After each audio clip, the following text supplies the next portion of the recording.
You hear me, mate?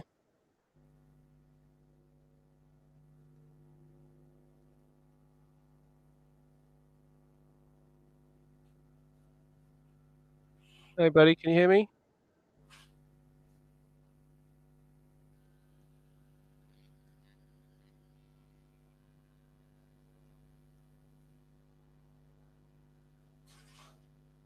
I can hear you now.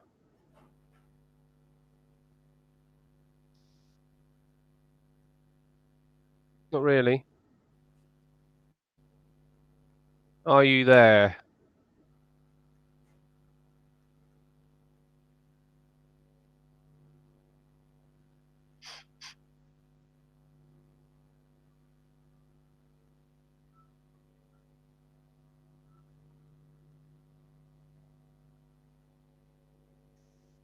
Are you there, mate? 1222.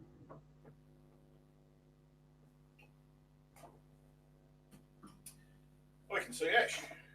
Hey, how you doing? Can't hear you yet, mate. Hang on.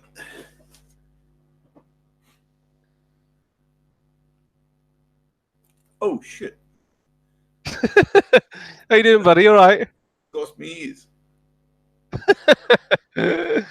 Fucking thing. Oh, sorry. YouTube will ban us again. Dear. I'm not having much fun here. How you going? Oh, pretty good, mate. Pretty good. Yeah, I'm. Happy days. Yeah. Slightly. In fact, I mean, let's see how we get on here. But I'm hoping to have a pretty short show. Yep. And I'm for this up for that. reason. Okay, great. Well, let me just show you something. And the reason why I'm quite keen on a short show. We are on air, by the way. Yeah, that's absolutely fine. I mean, this is relevant to everybody that's listening. Cool. And it's for professional reasons and not for any other reason. So I'm gonna show you. Yeah, I'll show you what I've got here. And then we will. I'm gonna give a clean chart. Okay, so these are the reasons that I would like a short show. I don't know if anybody's in the room anyway, but we'll see. So actually, one aspect is my screen showing? Yes, it is. So one aspect is the fact that I've got somebody kicked up in my room. So I'm actually, which is my 3-year-old, kicked me out of bed. So I'm on the laptop, which is the first thing. But that's not the reason I want a short show. The reason is because I am in this FTSE trade short up here. It's turned out to be a really good trade. I'm sort of around about 10 pips from there. Currently, we are sitting around about 6-1 at the minute. There's obviously a little point down here, but the big thing for me is that I don't really want to get out here. Where I want to get out is the point that I've been looking at for quite a while, which is this gap down here. It's got to get through this level. Which it has struggled to do before. It raised up from that particular point. So I just want to see if it gets through this level. And if it does, then I think that the gap is on. And then we could be potentially looking at something more like a 13-1 trade. What a bastard way to end the week, mate. Well, let's see if it turns out first. Let's see if it works out first. But the reason I want a short show, the reason I'm keen is because I don't particularly want to watch this. I want to just let it do its thing, and not get kind of distracted by watching every single movement in this. Because this is why I say that it's for professional reasons, if you like, because I don't want any kind of emotion to overtake what's going on with the trade. If it starts going against me, then I'll want to take profit, but I don't want to do that. My clear decision when the market was closed was to see if I could get that target down there. The only thing that I may do is hedge it, but I don't want to close it. I might see if there's anything else in the opposite direction. But aside from that, I don't want to do anything else. So I want to keep my eyes off this trade if I can. and then just come back later, you know, or intermittently through the day and see what happens. So that's the reason that I'm keen on a short show. Now, as I say, it's for professional reasons, because I think that one of the worst or most difficult things to do in trading is leave things alone when things are going your way, and you know, you sort of like, you're looking at a pretty good trade, you know, and in some respects I'm prepared to give some back. As I say, the hedge is the only other thing that I would consider, and I would consider the hedge probably getting above this point here, maybe. There is a weekly pivot, which I'm not sure if I've got on this chart. Let me see. Oh, here we go. Yeah, there's a weekly pivot here, so there may be a retracement right back to the weekly pivot. But after that point, I would anticipate another drop as well. So, but so far we haven't touched this point down here, and aside from anything else, I want to see it at least test this point. You know, I'm not keen just to kind of like to look for it here, and the reason for that, and the reason I find this one quite interesting, is that there was a fresh high. There was another high here that wasn't tested. And when a high isn't tested, even though it came through this point here, I'm not sure if that's that clear, but it came through a resistance point here, but didn't get back to the high, and that is fairly indicative of a genuinely weak market. So that one did start to fall, and it started to fall pretty hard. But because it's a weak market, I would at least expect it to test the lows. You know, it's going to fall short in a strong market potentially to the upside, but it's unlikely to fall short in a weak market. So I want to see what happens down here at the lows, and I just want to see if we can go through. We've had some corporate earnings this morning already, and those corporate earnings didn't turn out too pretty for Netflix, and Netflix fell after the close. The futures of the Nasdaq have sold things off. But let's just have a quick look at some of the other barometers around and see the other reason I quite like to take this trade as far as it will possibly go.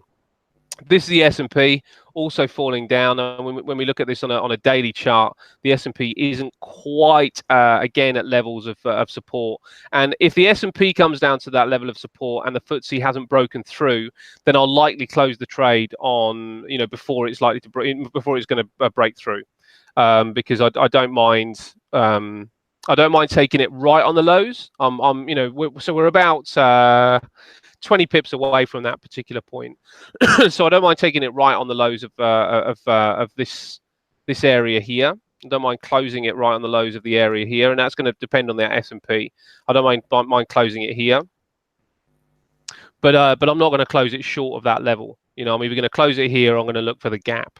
So until we get down there, there's not really anything that I can do. And as I said, I just want to keep my eyes off the chart. The S&P hasn't quite, well, let's have a look at the S&P actually. Yeah, you see the S&P hasn't tested this area down here yet. And that's, again, I want to see the S&P do the same. I want to see the S&P come down, test this point, see where the FTSE is in relation to the S&P. If they're both effectively, the S&P and the FTSE are both on the low, the low that I just showed you on the FTSE, then I will close the FTSE.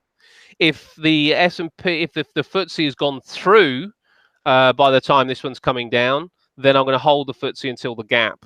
So that's the plan. Now we're just going to have a quick look across the board here. So these are all the markets that we have. This is the CAC. This is the CAC on a 4-hour chart. Little gap this morning. Looks like we're likely to fill that gap before we go, but you never really know. But the gap this morning is certainly there. This is the China 50, which is drifting to the downside.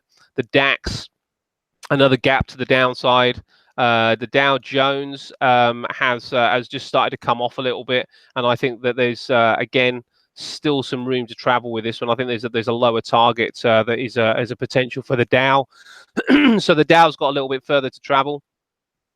The Euro Stoxx 50 is also showing a gap, and you know, we've already kind of discussed the FTSE, the Nikkei, very, very weak this morning, maybe a level of support there, but very, very weak again this morning. So I think we could be. This is the Nasdaq, which I think is maybe the most interesting one, because with the Nasdaq, that was the Netflix announcement, and the Nasdaq has held the level. Now, the other thing about the FTSE, the interesting thing about the FTSE is that the FTSE is on. I'm going to just hide some of these levels because I don't particularly want to be looking at them. Puts me off. The FTSE I find really interesting, because the FTSE has taken out an area here. Now, I don't know what the pattern is, but I was looking at this last night and I was trying to find the pattern, but I couldn't really get anything clean. I suppose maybe this is a false breakout of a rising wedge. Now, if that was to play out, if the rising wedge was to play out, which there's a chance it could do, then we may well be looking at something that drops a lot more significantly right back to this particular point down here. You know, we're potentially looking at these lows down here. But that's gonna take a long time, and I'm not gonna hold this this trade right the way down to that point. What I would like to do is, as I say, take profit around about this level, see if it breaks through that level, and then re-enter and see if the wedge is going to play out. But I'm not just going to leave it right the way down. But I would like to leave it for one more leg down. You know, we haven't broken through these lows yet, and I'd like to see if there's some sort of downtrend starting. We are at historic highs on the US markets, and I think some weakness is due. This is the thing. I suppose the big question is, do we? Bad. Yeah, I mean, it's ready, isn't it? It's just you know, and I think you know, when I kind of enter something like this, I'm quite keen on my price. You know, the price is good. The only thing that is going to take out my price potentially, there's all right, it's not quite at the highs, but the only thing that is likely to take out my highs is a reversal and then a pop to the upside. Otherwise, if we've got a downtrend starting, then the price is really good, and I just want to see if it can flush out a little bit more. But you know, this is an obvious target down here. We've got the gap, which I think the gap in itself would be a target for sure. But I think maybe it's just a little bit lower than the gap. So I think we could be looking at another 100 pips to the downside before we really need to be sort of thinking about getting out and then seeing if it breaks through and then re-entering. But there's a lower target down here. So that's the plan today, mate. As I say, I kind of put it together when the market was closed, because I think it's the only way you can think clearly. You know, trying to do it while the market's open is very, very difficult. And particularly if you're watching smaller time frames. Exactly that, and I don't need to watch the smaller time frames now. My smaller time frames were for the entry, and I'll show you what the entry was. I liked the chart when I saw it. Bearish engulfing bar, lower high. Yeah, well, my entry was off this 5-minute chart. I'll just bring the trade levels up just so you can see what the entry was, you know, the level was. So it was simply a lower high on the 5. You know, there was a breakdown here as the market popped back up again. I saw this bar was unable to kind of penetrate through the zone here. So when that was unable to penetrate through the zone, that was good enough for me to take the trade short. I didn't need to wait for this bar. So it was good enough for me to take the trade short. So I basically opened it on the close of that bar. And then we did start to waterfall down, but it got a little bit kind of concerning because we went right the way back up again. But yet again, unable to get through the same level. Stops at this point. Mate, we're up. That's a Paul Bottrell trade. The second one's a second entry for Paul Bottrell. Oh, is it really? Yeah, absolutely. But with this bar? Yep, retest the breakout level. Yeah. Right, retest the breakout. Yeah, well. It did come back up again, and it broke to the downside. So that was us gone, and so far it looks pretty good. As I say, it's just coming back up again now this morning. Mate, who knows? With any luck at all, you'll still be in that trade at Barley, because it could be the reversal Well, yeah, I mean, this is the thing. It would be very, very unlikely that I'm going to hold it longer than to the end of the week. The big thing really with this as well is that what happens with the Fed. I mean, when I consider what has driven this this move, it's been about the trade wars. You know, trade wars are kind of like back in the back front and center. So because trade wars are back front and center, it kind of suggests that the market is twitchy because it was just a tweet from Donald Trump, and that's all we're really waiting on, are just these tweets. Now the other thing is that the Fed has been predicted to put up to lower interest rates, and I think the market's going to have a little bit of a question about how much they're going to lower interest rates, because the lower interest rate assumption was made quite a while ago now in some respects. So with that fact, the question has to be posed: is it now getting to be priced in? And if it's priced in, then what did they price in? Did they price in a 25 point basis cut, or have they priced in much more than that? So if the market only gets a 25 point basis cut, then does that mean we're going to start to see some weakness? And the other thing is that, you know, over the course of the last few days, we've had some earnings announcements. The earnings reports are starting to come through, and they're fairly weak. You know, they haven't really set the world alight. So I think that there's probably at minimum a bit of a pause here. I wouldn't be looking for this market to continue to stretch its legs higher, because why would people do that if the earning? Because that's got to be the fundamental reason that traders look at specific stocks, is because they believe that they're going to continue to make profit out of them. So if you've got this trade war kind of like going on, and you've got the chance for and you've got some of the numbers coming through where Chinese GDP was starting to weaken a shade. Average earnings are the earnings release from corporate companies are starting to weaken. Then maybe they're starting to get a little bit overvalued at this particular point, and at this particular time of year. You know, we can't also discard the fact that that we are sell in May, walk away. Sell in June. I don't know what the rhyme for that would be, but yeah, I haven't worked that one out. But we got the sell in May, walk away, which was this, and then by the time that May had finished, we were all the way back up to actually we were down in May, but June, but being one of the weakest months historically in the FTSE, was an absolute stellar month. So you know the summer hasn't really started to kick in yet for the selling. So do we get that? That's the other question. Do investors start to take a little bit of a pause here? Trade war's still bubbling over. Average earning, the earnings reports coming out a little bit weak. Yes, we've got that potential for a rate cut coming up, so that might kind of put the brakes on any real decisions being made. But is it possible that people start to think, okay, let's take a bit of profit? October is the time that things start to really pick up again in the worldwide markets.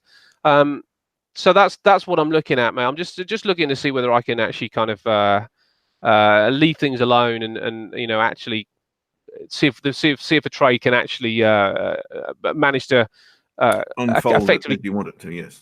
Unfold through its actual life, rather than where I see the money there. Actually look at it technically and not look at it because there's some money in the bank. Awesome. Can't wait to see how it's looking on Monday, mate, when it's another couple of 100 pips down. That'd be good. Well, you know what? The one thing about downside is that when the markets do fall, they tend to fall hard. Yeah, it'll happen fast. Yes. It'll happen fast, and the thing with this is that I probably I'm going to get to the point that if it does happen like that, if it does fall hard and fast, then I'll as I say, I'll be taking my money out of the market at this point, regardless. I don't think holding beyond this level would be all that wise, and I don't think it would be that lucrative either, because I think that there's much more likely to be, if it falls through here by the time I've taken profit, it's likely to bounce up and give me another opportunity, I would have thought.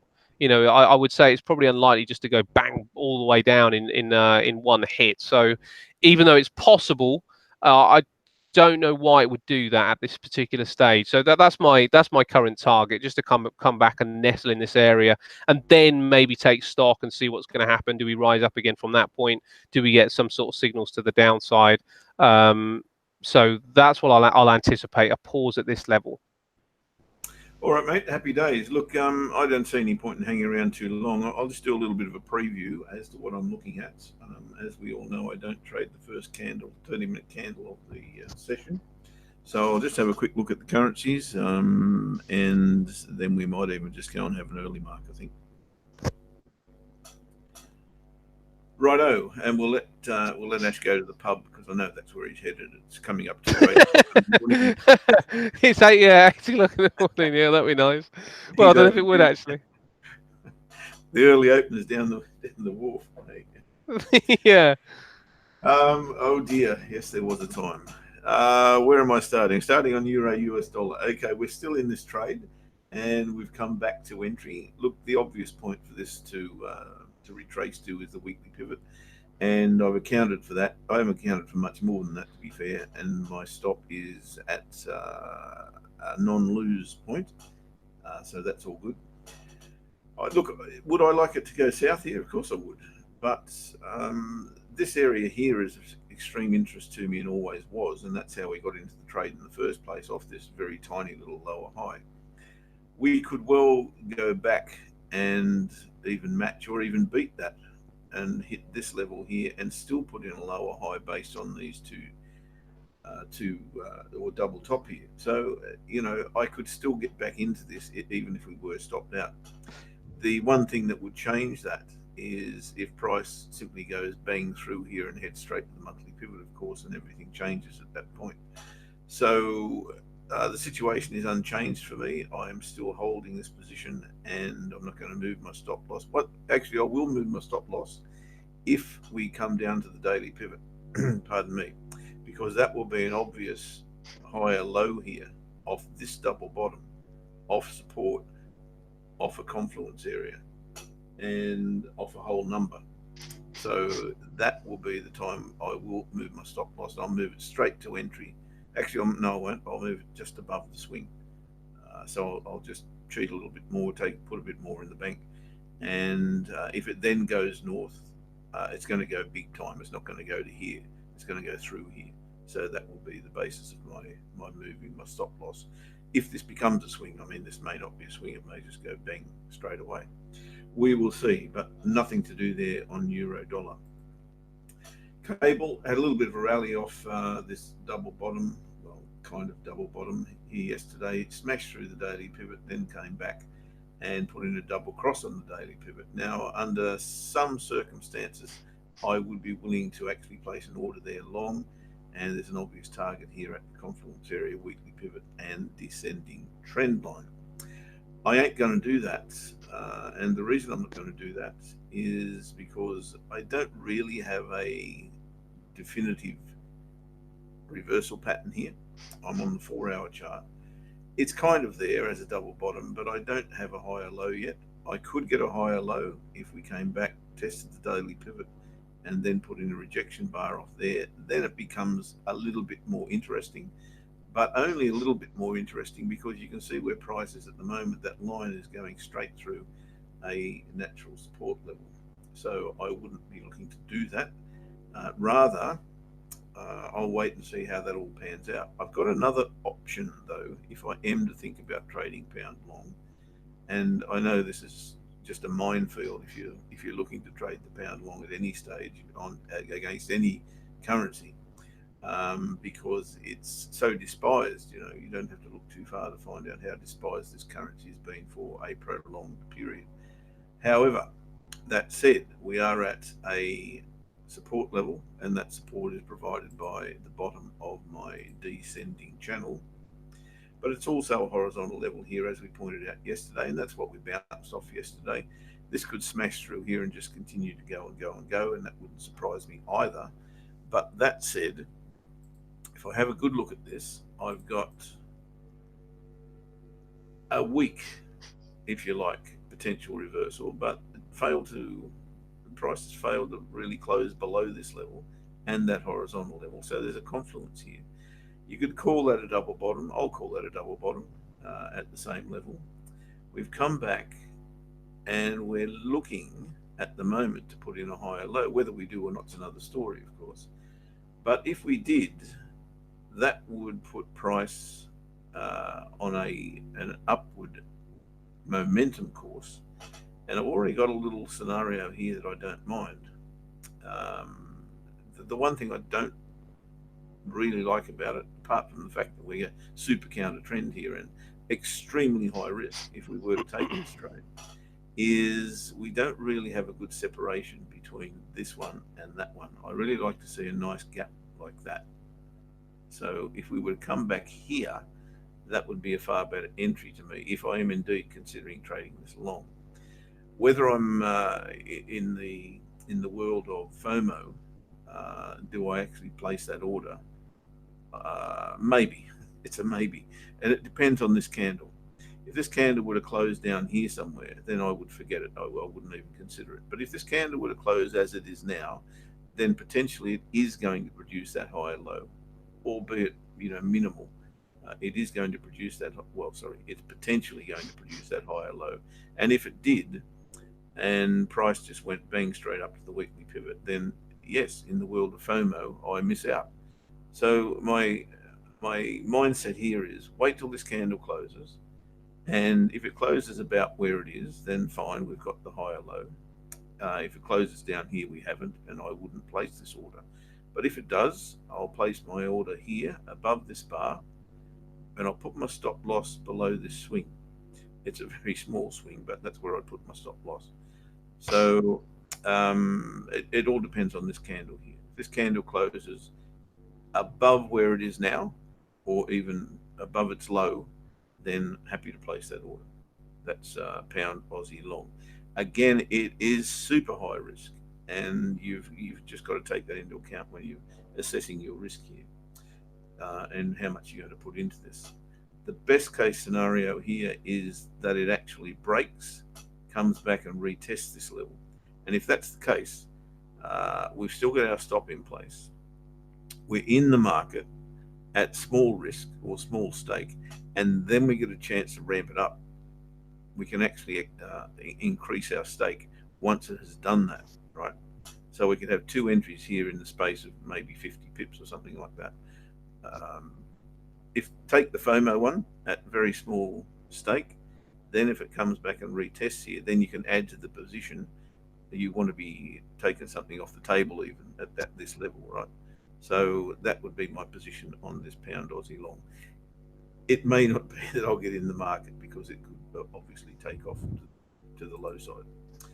Yeah, you're still looking at pound long. Yeah, I'm a glutton, aren't I? Glutton for punishment. Well, I haven't been punished so far, but yeah, and that's the way that I trade, because if it does go short here, as it has done many times in the past, I shouldn't be taken into the trade, and that's fine. Yeah. So that's the way that works. Aussie yen. Reason I'm interested in this twofold really. The Aussie had news today. It wasn't earth-shattering news, one would have to say. I think the unemployment rate was steady at 5.2%. Had that moved at all, then so too would this cross, and every other cross that's got an Aussie in it, because that's a very, very strong indicator as to what the Reserve Bank does next. But it held steady at 5.2%. It's a little high, to be fair, in world standards at the moment, but it's steady. So that's, I guess, a stabling effect. The Aussies rallied on the back of that. I think the jobs created was very poor at like 500 people got a job last month in Australia. That's not too good, and that's kind of interesting as to why we're seeing an Aussie rally, and we are seeing an Aussie rally on the back of that news, which is interesting. I don't know that that's sustainable, so I'll be looking for a lower high here. We've come back into the range. We haven't got our lower high yet. So if we get that lower high, I think there's a short on here on Aussie yen. So I'll be looking for that. any time frame is fine. Aussie CAD's exactly the same. We haven't been through the top of this range, but you can see how many times we've tried. 1, 2, 3, 4, 5, 6, 7, 8. Failed on this occasion to get to the top of that range. And if that remains the case, which could be, and we do put in a lower high again, then same applies. I'll be looking to trade this short. The other way to look at it is if it does break and finds the monthly pivot, for instance, then got back inside, same applies, lower high here, away we go short. So that's what I'm looking at as well. That is pretty much all I'm looking at, mate, but I think they're very, very high probabilities to get me into the market at some stage during the day, and I'll be looking at all of those. Interesting that I'm looking at the pound twice again. Why am I doing that, Ash? Am I nuts? I think maybe Yes. a bit early. The thing is, we can't forget that we've got the leadership. That's right. Yeah, that the announcement is tomorrow. I mean, Is it the Boris Johnson announcement? is. I think it's the vote tomorrow. We'll know by Monday who it is. But I think the key really with the leadership announcement is that Boris Johnson looks like a shoo-in. So at this stage, the question is the potential of a Boris Johnson government priced in? Are there other things that could actually affect the Boris Johnson government? Because the Lords have been voting on whether they can stop a no-deal Brexit over the last day or so, and I'm not sure how that turned out. But I think that there are maybe some things bubbling in the background, politically that may well help the pound out. And I think if there is a vote to stop a no-deal Brexit, that will help the pound. But aside from that, I don't see anything else that could. I mean, if Boris Johnson has been priced in, it still wouldn't suggest the pound would start to move to the upside until we get some sort of positive indication of how negotiations could end up to be, friendly. So it may still be a bit early when if I was considering, if somebody asked me to consider the pound, then it wouldn't be something that I would be that comfortable looking to trade at this particular stage. So I kind of get it, because it is low, and I understand that if there is a home run to be hit, it's going to be on the pound. Hey Ben, how you going, mate? I'll just interrupt you there. Ben's got a message for you. You're showing your Hargreaves account. I don't see it myself, but oh, sorry, mate. That was because it shouldn't be on there now. The Hargreaves account was just so we're just looking at this Hargreaves because I just wanted to see what the general stocks volume is today, and we've got HSBC is slightly in positive territory, but really right across the board, when we look at the top volume stocks here, they are down or flat. So that doesn't suggest. I mean, I find this information fascinating, because these are the biggest, these are the highest traded stocks today in the FTSE 100, and you can see that the majority of them not only are down, but HSBC actually opened much more positively than this, and it looks like it could be about to go into negative territory. And yet, when we look at the chart, the FTSE 100 is actually popping slightly to the upside from its low. So I'm not always sure how this information filters through, but it certainly would suggest that the FTSE is going to be under stress today, and that would suggest that that holding on to the trade at this point here, just to kind of reiterate before, and the only reason I'm reiterating is because Jeff and I have planned to have a short day today, because I've got this trade on up here. It's so high up you can't see it. I've got this sell up here in the market, and we've travelled so beautifully to the downside that I don't really want to watch it, because my targets are much lower. So we intend to close the day fairly early. But the reason I was just looking at that Hargreaves, and I don't mind you guys seeing this. It's not a seed. I don't think there's any personal information along here. I'm just looking at Hargreaves just to see what's going on under the hood, and what I see under the hood right now is still some negativity out there. So no reason to really be sort of taking profit on that trade at this particular stage, in my opinion. If this works out to be a positive day, then I will completely discard all this information and never use it again. So let's see if it does. But it seemed to work out yesterday, so that's why you can see my Hargreaves, mate. But I'll leave my charts back on here now. I don't want to watch this on the 5 minute, that's for sure. Yeah, right. Turn your footy charts off, and let's talk what we're going to do on Monday with Bitcoin. With Bitcoin, yes, let's check it out. So what we got then, Bitcoin. This is interesting for guys who haven't seen, and I know we've only just started up again this week, and we have a massive followers who are just chomping at the bit to get in the room, but thus far they haven't joined us. So there's there's a new strategy that we're working on that we've dreamt up on. Was it Tuesday? I think it was, mate. Yeah. So we've dreamt up a new strategy to trade Bitcoin, and here it is. Yeah, so this is our Bitcoin strategy. Now, there's yeah, we may as well disclose this. I think we'll talk about this some more in Bali. We're going to do some work on it. But the strategy in Bitcoin is very simple. You just trade in the direction of the gap, and you're looking for this gap here. It comes down, and as soon as it gaps down, you want to take the trade with your stop just above the bar that it gapped from. And the market comes down. I'll show you a few of these. You got this one here. Market comes up to this, but in fact, market would have gapped up to this point. So you take your trade there, and with your stop down there. So with this one, you're looking at something of looks like 1,000 odd pips. I don't know what that would have been, but it goes up.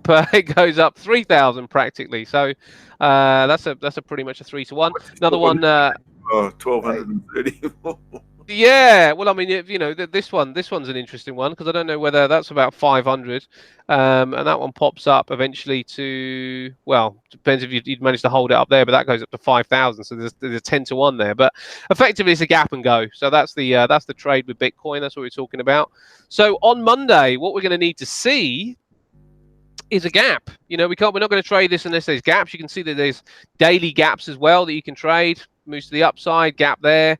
May have got stopped out of that one, but this one goes, that one goes. Little gap here, and it's gone. So it looks to me like to be a fairly decent and solid strategy right now. So we'll look into it a little bit further, but it is the gap and go strategy with Bitcoin, and we need to see a gap from here, mate. What I would look at with Bitcoin, if we're just looking at this on, you know, general technical chart levels, then I'll be looking for a test of this area, come up and pop around this area, and then give us a gap in the morning. Oh yes, the gap in the morning, isn't it? It's the gap on the Monday. So we'd be looking for a little gap on the Monday, and if the gap is to the downside, we're going to trade it low. If the gap is to the upside, which is going to take us beyond this this resistance point, we're going to trade it long. It's as simple as that. Yeah, it's going to take a lot of consideration, isn't it? This is it. Yeah. Let's go. Yeah.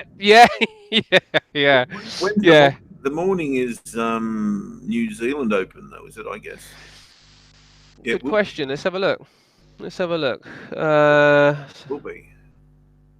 This one, the gap is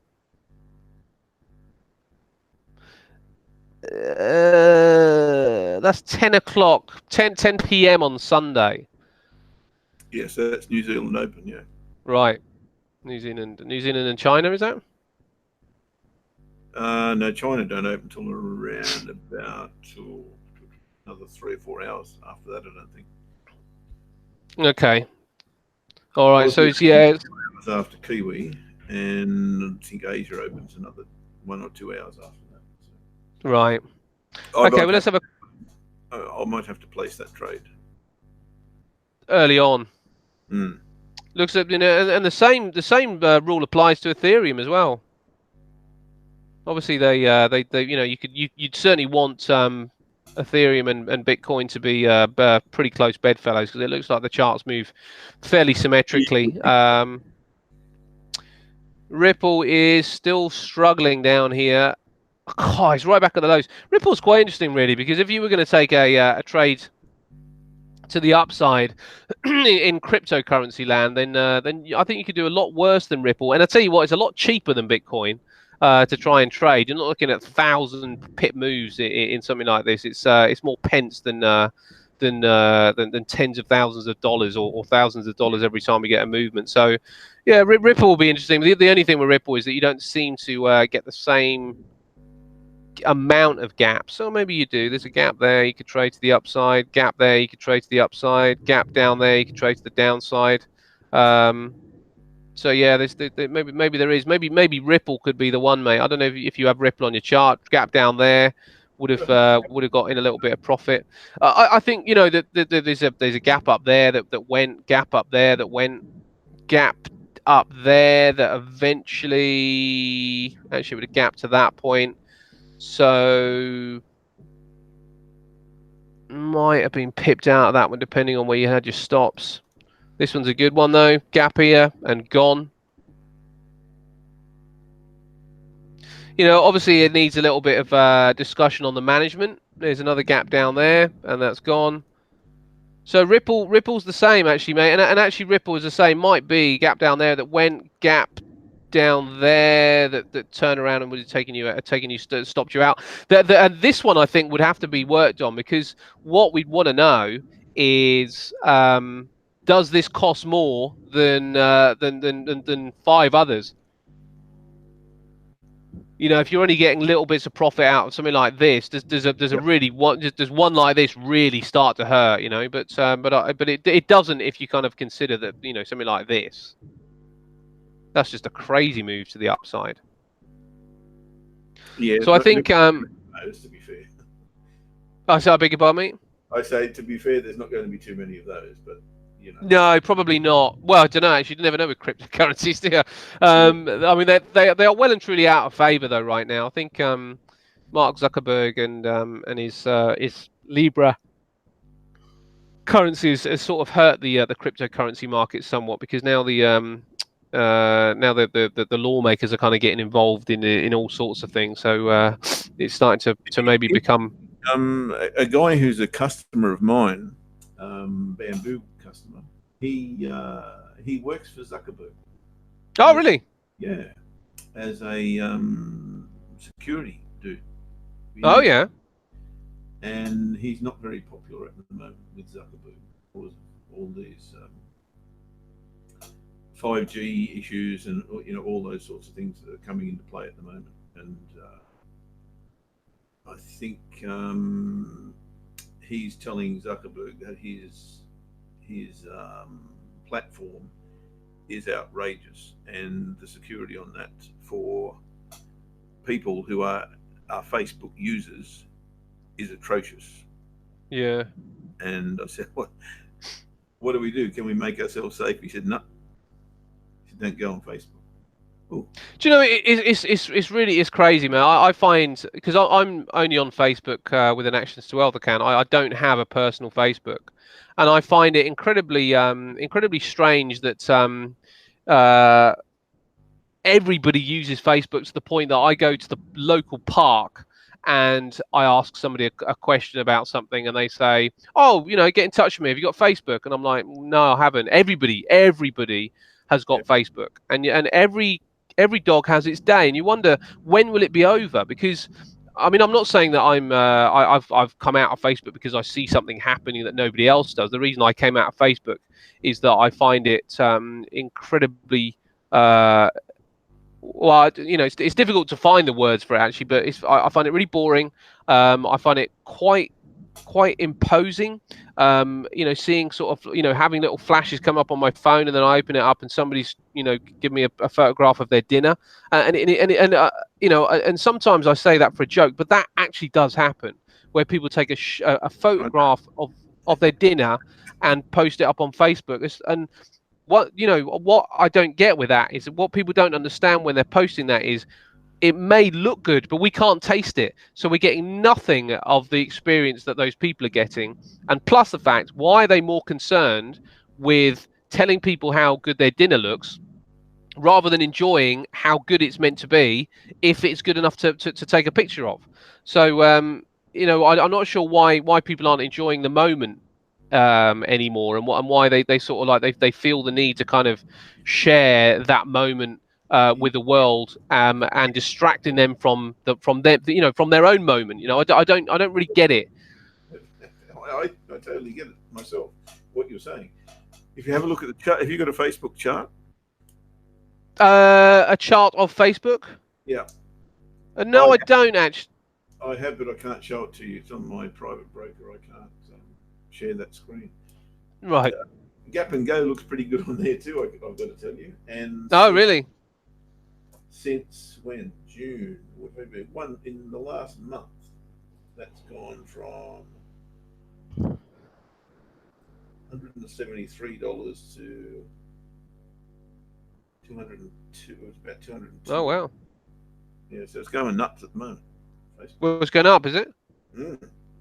Yeah, I mean, it's not a comment on them as a business because, you know, when it comes down to it, I mean, investors are there to make money. They don't care whether they want to use Facebook or not.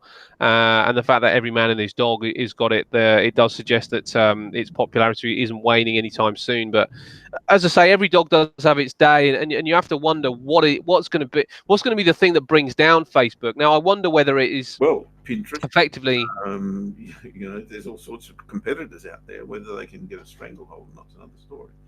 You know, well, this is the thing. This is the thing because I'm sure Pinterest, you know, they're biting at their ankles. Yeah. Well, I wonder whether Zuckerberg ends up having, you know, so much money he can buy all those competitors out, because that does tend to be what happens. But are they kind of at the same kind of resilience that somebody like BP that can have a huge oil spill in the Gulf of Mexico and survive it? You know, Facebook looks like they are surviving all these security scandals and all these issues that are going on. Does that, you know, are they effectively at this particular point anyway fairly impenetrable? I think you'll find that it's a generational thing, and what am I? I don't know what generation I am. Generation A or something. When are we up to Z? Yeah. Or whatever they are. But Gen X, which is my son, right, and he's 30. Was he 32 or 3 or something like that? And he was brought up with Facebook, right? That was just perfectly timed for him. And he's leaving Facebook, and all his peers are leaving Facebook in droves. So maybe that generation just found something different. And like you said before, they don't want to share what they had for dinner or what they, you know, their last bowel movement or whatever they do on Facebook. Now they're turning into a different era, and what that includes, as I said, maybe Pinterest, maybe Instagram, it may just be one-on-one chats. I don't know what they're do, but I do know that he said, "Oh no, we don't. My gen doesn't go anywhere near Facebook anymore," which is interesting. And what the millennials do, I really don't know. So maybe it's just us old fogey business people and bored housewives who are really driving Facebook at the moment. I don't know. Well, do you know, mate? I completely agree with that. You know, because I don't. I wonder whether that is the case. I think maybe sort of like Facebook's been used in a different way, and I'm certainly not a front runner when it comes down to technology or the way that we communicate. Far from it. You know, I think I'm much more old school, and that's why I don't really kind of gravitate towards things like Facebook. You know, I think if it's about contacting the people that you're close to, then there's other ways that you can do that without effectively contacting everybody that's on your Facebook. That, you know, most of the people are kind of are acquaintances at best, and not really, you know, friends as Facebook like to kind of like to label them. So yeah, I think that there's probably, you're probably right. I mean, I know that there's people in of the older generation that I know that go on there just to nose about a bit, but I can't see how that can be very good for your mentality, because while you're there nosing about other people's lives, and we know, you know, you only have to look at a fashion magazine to understand how pictures can't give the whole the whole message to what's going on in the scene. You know, whether it's down to kind of clever artists doctoring the picture, Yeah, or whether it's down to bullshit. Photoshop and colors, and whatever it is. So even if you see sort of like some of your mates that are let's say they're abroad somewhere having a really good time, it doesn't give you the idea of really what's going on. You know, you don't know what's sort of like they're there sort of like smiling for that one moment, showing they're having a good time. But I'm sure as soon as the camera's off, they're kind of wandering down the street again, just chatting, or doing whatever they were doing before. So I don't know why people would go on there to get to get a snapshot and make themselves feel worse about their own life, which is what Facebook seems to have done for a lot of people as well. You know, it's made people feel actually pretty grubby about what they're doing, because they're seeing all these people having such a wonderful time. But remember, people are only posting when they think they've got something that is worth bragging about to post up. So they're not going to take every. I see people posting saying, "I'm off to work now. Have a good day." What? Oh, you're joking. Yeah. Yeah. So, yeah, I mean, it's what. Oh shit! I mean, what a bastard. Yeah. You know, message them at the end of the day. How was work today? See what comes back then. Yeah, I don't get it, mate. I don't get it. But anyway, that's the world right now that we live in, and I suppose if you need it, then enjoy. Well, but not for for me. It's a business tool, and the fact that I can reach 40,000 people for $20. Yeah. Versus, the good old days where you had to spend 20, 40, 50 times that amount to get the same. And that I get that completely, and that is where that's the use of something like that for me as well. I completely agree, and I suppose if people didn't use it on a personal level, then from a business level it wouldn't work. So actually, I guess power to those people that are using it at a personal level, and keep using it, because otherwise we couldn't reach that many. Yep. Keep letting me know when you're off to the toilet next, and yeah, I'll send you a text, mate. Me and you, I was just talking in general. Oh, I'm going to quickly go around the 30-minute charts, and then we're going to vamoose, mate. I think. All right, sounds good. Righto. We haven't got new candles yet, but they're pending in like a minute and 30 seconds. So let's do it. Euro still in that short trade, and look, anything can happen here. And I said that all through the week, and I think in many regards we were fortunate to pick the right direction to get into this trade. My hope is that we will test the weekly pivot or not, and then continue our downward spiral. A little bit of support underneath us, as I said, on the 30-minute charts. If you're not in this trade, then good luck, really. I can definitely see a little bit of a flag pattern here. I can also definitely see a double bottom and higher lows and higher highs. So, this is an each way all day bet as far as I'm concerned. And I really, if I wasn't in this trade, I'd want to see this break, I think, or break that way before I picked a direction. I think that's where I'm at on euro dollar. Cable, as I said, you want very large kahunas if you're going to trade this to the high side without. You've virtually got to close your eyes, I think, and hope for the best. If you really want to gamble on pound going long, seems to be a bit of a move there today. Why can I see Hargraves? It's interesting. Maybe that's what Ben was talking about before. My screen's not actually sharing for some reason. Let me try it again. With any luck, that will catch up.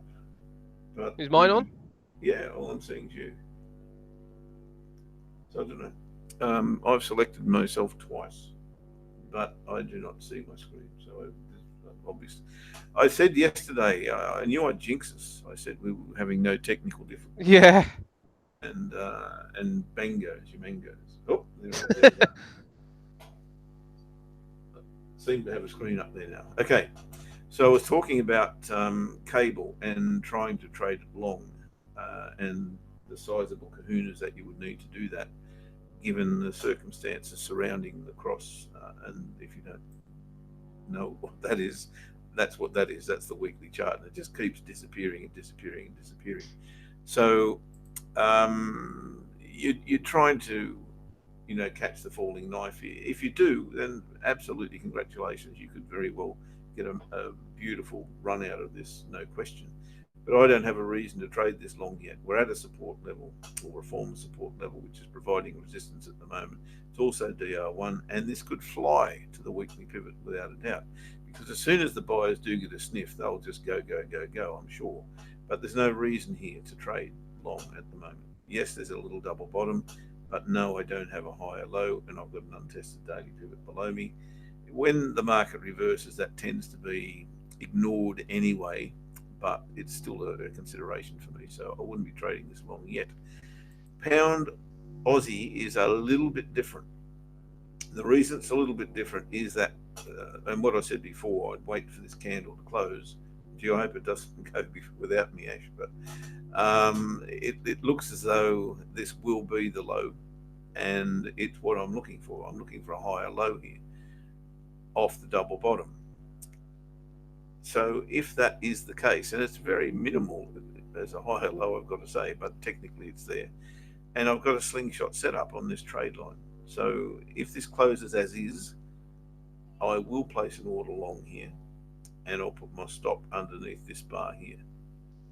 So that's got, an hour and a half to go. If it takes me, or if we go beyond the entry point, then obviously I won't do that. But I think that's a FOMO, it's the fear of missing out, that one, and very, very small risk you need to take into that trade if you're going to take it. Then wait for the retest and load up then if you want to. As the break and retest, trade it long. Excellent targets here. One here, and one here. So that's a possibility. I was going to look at the 30-minute charts, wasn't I? And there it is. Too tough to trade from here, Pound Aussie. But a break and retest on the 30-minute chart makes sense to me. Aussie Yen, still waiting for that lower high on the 4-hour chart to trade it short down to this trend line at the very least. 30-minute chart at the moment is showing me that it does have a lower high here and a reversal bar. Am I willing to trade that is the question. And the answer is, hang on a second. I can see a potential break and retest here. No, it's gone beyond it. Let me go a bit wider.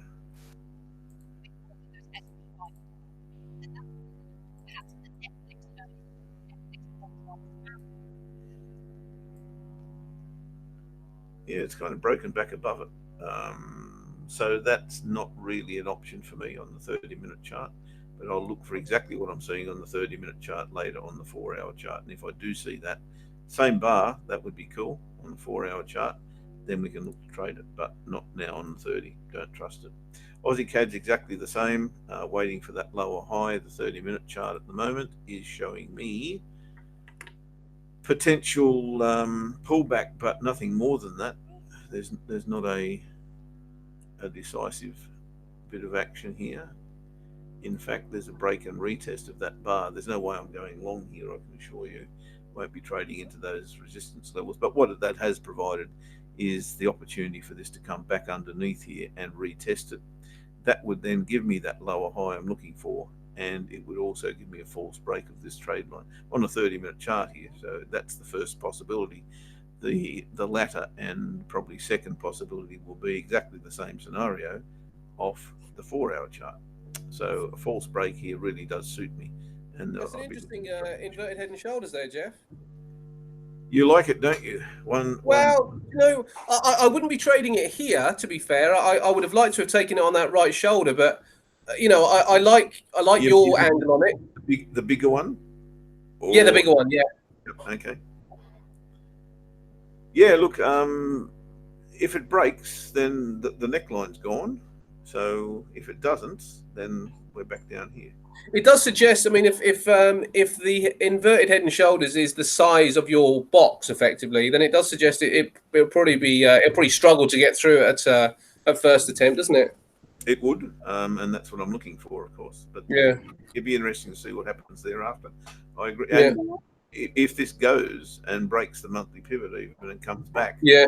then you've got a nice trade from the top of here going that way. Yes. So it's worth looking at, definitely. I think about us, isn't it? I think so, mate. Yeah, let's wrap the week up. I think it's been a good week so far. I mean, there's nothing close, so we can't really count the chickens. Yeah, I'm profit, but anything can happen with my trade. Yeah. It could be a real ball tearer, and we'll stick with that. That sounds like a good. Yeah, I'll let you know. Let you know on Monday how it's. Well, I'll let you know Monday if I'm still in. Obviously, you'll see, or if it pans out and I manage to kind of take profit before that. But yeah, well, let's catch up about it then. All right, mate. Happy days. Have a wonderful weekend, eh? Yeah, you too, buddy. You too. Not good to be back. Yeah, absolutely. I haven't got anything on tonight. That means it's wine o'clock. Enjoy your wine o'clock, mate, and have a good weekend too. And I will speak to you Monday. Same trade time, same trade channel. Right, mate. Happy days. See you later, guys. See you guys. Bye. Bye. Got a visitor. Love it. See you, mate. Bye. Bye. Bye. Bye.